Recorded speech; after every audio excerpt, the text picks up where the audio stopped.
Bonjour Raph, qu'est-ce que vous en pensez de la situation? Qu'est-ce que j'en pense? Ça change strictement rien. Vu que Rabot Machashavot Belavish, on peut penser à beaucoup de choses, mais va Tzat Hashem Itakum, c'est ce que Hashem il veut, c'est exactement comme cela que ça va se passer. Tout d'abord, le Chaim, une excellente santé pour tous ceux qui en ont besoin, et Bezrat Hashem, avec l'aide de Dieu, des excellentes nouvelles pour tout le monde, le Chaim.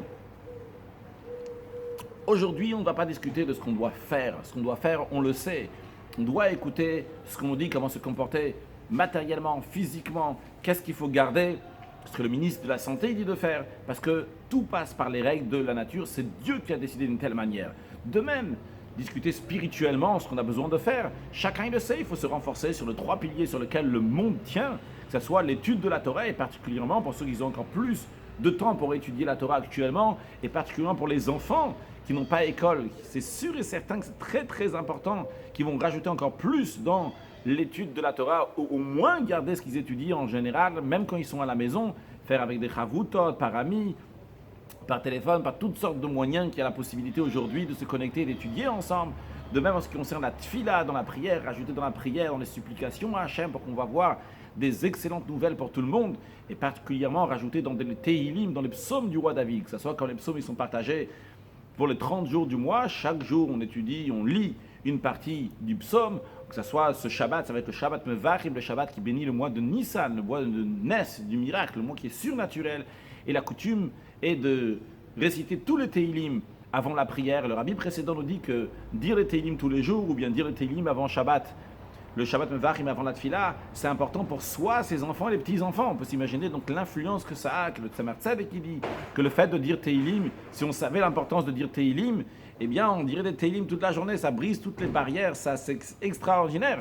De même dans la tzedaka, dans la charité, et rajouter dans la charité, donner déjà ce que chacun doit donner, ce que le Shulchan Aruch, le code de la loi juive dit, 10%, 20% de ce qu'on a, et même aller au-delà de ça, et particulièrement quand on est 30 jours avant la fête de Pessah, il y a des nécessités de partager, de donner avec les autres. Et particulièrement dans la situation actuelle, il y a des gens qui en général ils ont ce qu'il faut, mais vu qu'ils ont arrêté de travailler, eh bien ils ont besoin de renfort. Alors il ne faut pas hésiter à aller toquer aux portes pour leur donner, ceux qui ont besoin évidemment de le dire, de le faire savoir à ceux qui ont la possibilité de partager, et chacun va donner la tzedaka. Ça c'est ce qu'il faut faire, mais ce qu'il faut faire, ça tout le monde le sait.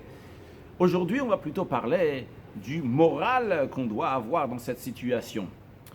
C'était le 28 Av, 2 jours avant le mois de Elul 1990, et le responsable de la police israélienne est passé au dollar chez le rabbi, et voilà, on le présente, Ronen Milo, et il dit, Rabbi, dans ces jours si difficiles que ça, on a besoin d'une bénédiction du rabbi.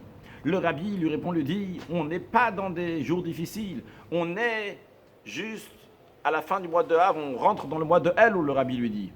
Et le mois de Elul, le roi est dans les champs, c'est-à-dire que Melech Malchei Amlachim HaKadosh Baruch Hu, Dieu il est proche de chacun, eh bien c'est un moment propice pour se rapprocher d'Hachem, lui demander tout ce qu'on a besoin. En autre mot, ce que le rabbi est en train de lui dire ici, il faut regarder les choses comme la Torah leur donne le critère. La Torah dit que c'est le mois de Elul, Melech Basadeh, le roi il est dans les champs, Hachem il est proche. C'est pas des Yamim Kashim, c'est pas des jours qui sont difficiles. Donc ça c'est le moral que le rabbi dit qu'il faut avoir. Eh bien, si on peut dire la même chose aussi pour le mois de Hadar. Le mois de Hadar a ses critères. Ce que la Torah a à dire sur le mois de Hadar, c'est que lorsque rentre le mois de Hadar, Marbin Besimcha, on rajoute dans la joie. Rajouter dans la joie, il faut rajouter dans la joie, dans le moral, la personne doit rajouter de la joie. Dans le concret, trouver des moyens comment rajouter de la joie. C'est ça les critères du mois de Hadar. Il y a quelques jours, j'ai lu une lettre, quelqu'un a écrit au rabbi qu'il se trouve dans une situation qui est vraiment moralement très basse, et il parce que si, ça, il dit au rabbi, et quand j'étais dans ma chambre hier, j'ai pleuré énormément. Et le rabbi lui répond, il dit, c'est le contraire d'un psak din dans le Shulchan Aruch. Le psak din, comme ça, c'est tranché la loi dans le Shulchan Aruch, que dans le mois de Hadar, Marmim Besimcha, qu'on doit rajouter dans la joie. C'est-à-dire que le rabbi dit, qu'est-ce qu'on doit voir? C'est pas la situation maintenant comme elle est comme ci ou comme ça. Qu'est-ce que la Torah a à te dire? C'est Marmim Besimcha, tu dois rajouter de la joie. Ça s'applique aussi bien dans le mois de Hadar, aussi dans les autres mois, mais vu que concrètement dans le mois de Hadar, eh bien c'est ça qu'il faut renforcer dans le mois de Hadar. Encore une chose, il faut savoir que chaque chose qu'Hachem y fait, tout est par Ashgacha Pratit, tout est par providence divine. Il n'y a pas de hasard. Le Baal Shem Tov nous enseigne que même lorsqu'une feuille elle tombe d'un arbre, combien de tours elle va faire, où est-ce qu'elle va se poser, ça c'est Hachem qui a décidé. Donc lorsque quelqu'un, il a dans sa tête, il a la conscience que tout se passe par Hachem, il est tranquille, il n'y a pas de souci. Hachem, c'est lui qui décide. Telle chose doit arriver, elle va arriver. Telle chose ne doit pas arriver, elle ne va pas arriver. Mais en vérité, ce n'est pas seulement suffisant. Parce que ça, c'est uniquement la Emouna, la foi en Hachem, qui est très important évidemment, mais c'est seulement la foi en Hachem. Il y a plus que la Emouna. Il y a le bitachon, la confiance en Hachem. La définition de confiance en Hachem n'est pas juste de dire ce que Hachem fera, ça sera bien, ce qui amène aussi une sérénité évidemment, parce qu'on est conscient que de toute façon c'est Hachem qui gère tout. Mais le bitachon, la confiance en Hachem, c'est être confiant que Hachem va nous faire du bien. Pas juste du bien caché, parce que tout c'est pour le bien évidemment, même quand quelque chose qui est mauvais à nos yeux, c'est toujours pour le bien. Mais le bitachon, la confiance en Hachem, c'est être sûr et certain que Hachem va nous faire du bien, du bien qu'on peut voir dans l'esprit de ce que le Tzemach Tzedek, Rabbi Menachem Mendel, le troisième rabbi de Chabad, a dit à quelqu'un qui avait un membre de famille qui était dans une situation de santé très difficile. Il lui a dit pense bien, tout ira bien. Ça veut dire le fait même de penser bien, c'est ça qui va faire que tout ira bien. Alors, qu'est-ce qu'on doit faire dans cette période sur le plan moral? Eh bien, c'est se renforcer, pas seulement la émouna, la foi en Dieu, mais le bitachon, la confiance en Hachem. Et comme le roi David dit,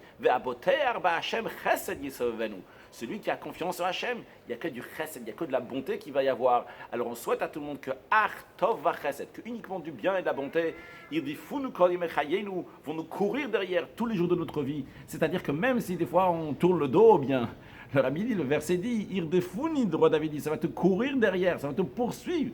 Que le bien va poursuivre chacun de manière qu'on puisse le voir, de manière claire, de manière tangible, que chacun puisse dire « Ah, ça c'est du bien, aussi bien pour notre santé, la santé de chacun, du peuple juif et de toute l'humanité, aussi bien pour les enfants, notre entourage, et que ce soit aussi pour une parnasse avec une grande largesse, dans la joie et le bonheur, et l'essentiel de tout. » C'est qu'on va rentrer dans une période dans laquelle on va voir concrètement la venue de Mashiach now.